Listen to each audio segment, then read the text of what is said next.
Ya, sementara itu pemirsa, paslon nomor urut 2 Prabowo Gibran menyatakan akan komit memerangi korupsi. Salah satu cara realistis yang dapat dilakukan jika Prabowo Gibran terpilih, maka ia akan memperhatikan kualitas hidup para pemegang keputusan besar dengan menaikkan gaji. Kita telah kumpul di tempat yang baik ini untuk membahas masalah korupsi. Dan saya kira kita semua menyadari dan faham benar betapa masalah korupsi ini merusak kehidupan bangsa dan negara dan membahayakan keselamatan sebuah negara. Negara-negara yang dikatakan gagal sebagian besar adalah karena tidak mampu mengendalikan mitigasi ataupun menghilangkan korupsi. Justru yang tadi disampaikan oleh pimpinan KPK benar-benar relevan.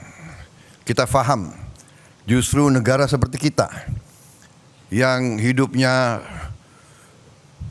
banyak sekali tergantung sumber daya alam, disitulah terjadi praktek-praktek korupsi yang sangat mengganggu kelangsungan hidup suatu bangsa. Semua upaya yang sudah disampaikan oleh KPK harus kita dukung.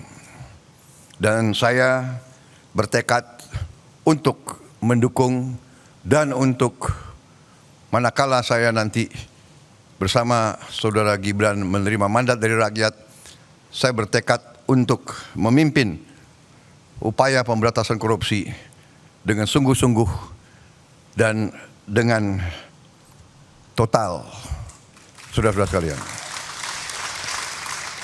Pendekatan yang sudah dilakukan itu sudah benar.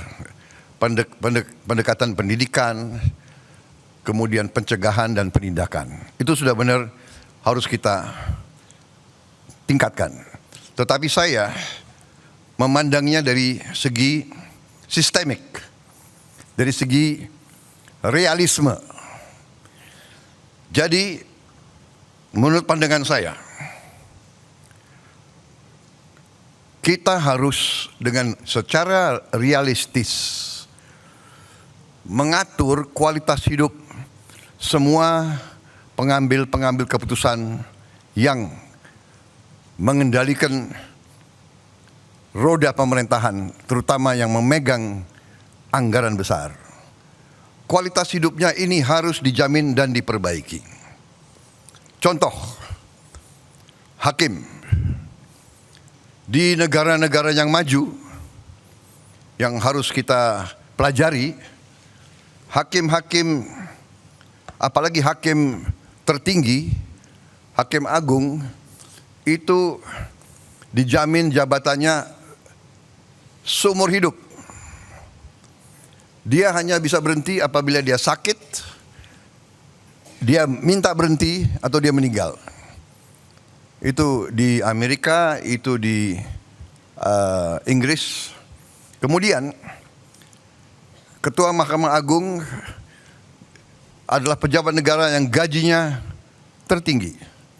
Kediaman resminya lebih besar atau lebih besar dari Perdana Menteri. Itu di Inggris. Hakim-hakim itu dijamin penghasilannya begitu besar sehingga bisa dikatakan dia tidak ada insentif untuk korupsi sama sekali. Ini yang saya anggap pendekatan sistemik dan pendekatan realistis.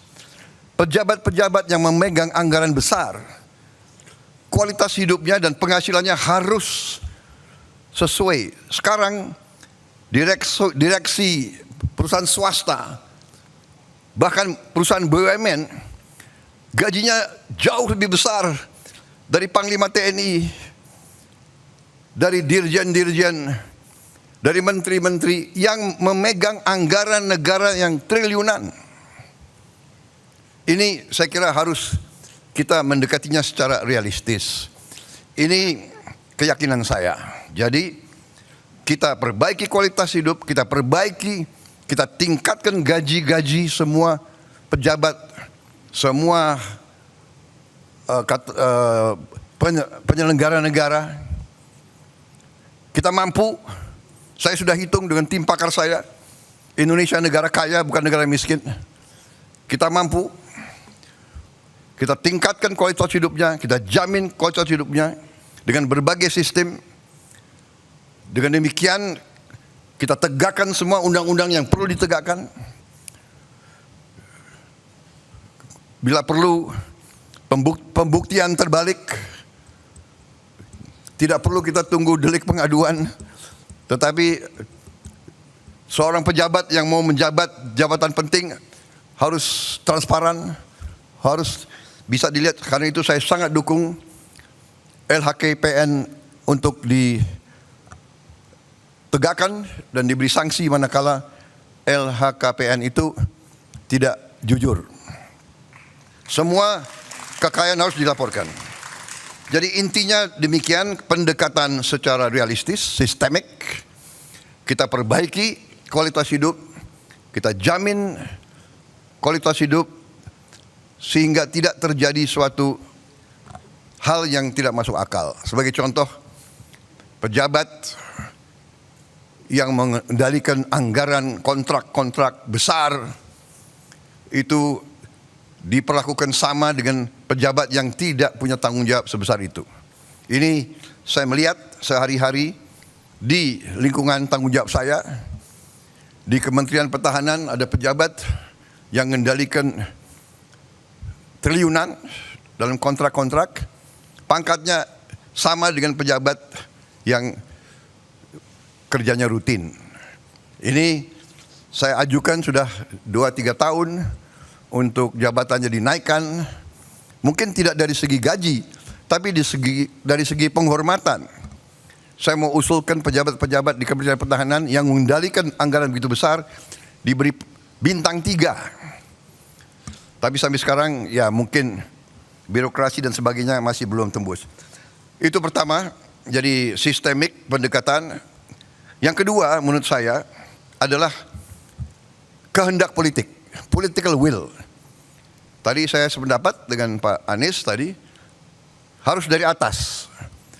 Political will, kehendak politik. Kehendak politik untuk menegakkan pemberantasan korupsi. Dan Ingarso Sungtolodo memberi contoh. Pengalaman saya di tentara, kalau pemimpin memberi contoh yang jelek, anak buahnya lebih jelek lagi. Jadi kita selalu harus memimpin dengan contoh, memimpin dari depan, transparan, dan kita harus selalu menegakkan walaupun mungkin berat. Saya kira intinya itu, saya dukung semua upaya yang tadi disampaikan oleh KPK, semua upaya mitigasi, pencegahan, dan penindakan. Tetapi yang paling inti adalah pendekatan sistemik. Kita perbaiki sistemnya. Sesudah sistem diperbaiki, dengan political will, kita tindak sekeras-kerasnya yang menyimpang dari ketentuan kita. Korupsi adalah yang bisa merusak Indonesia, bisa gagalkan Indonesia untuk dengan cepat meningkat menjadi negara maju. Dan itu yang kita inginkan dan itu yang bisa kita capai. Negara kita sangat kaya, negara kita sangat potensial, dan negara kita sangat-sangat mungkin melompat menjadi negara yang hebat. Terima kasih. Wassalamualaikum warahmatullahi wabarakatuh.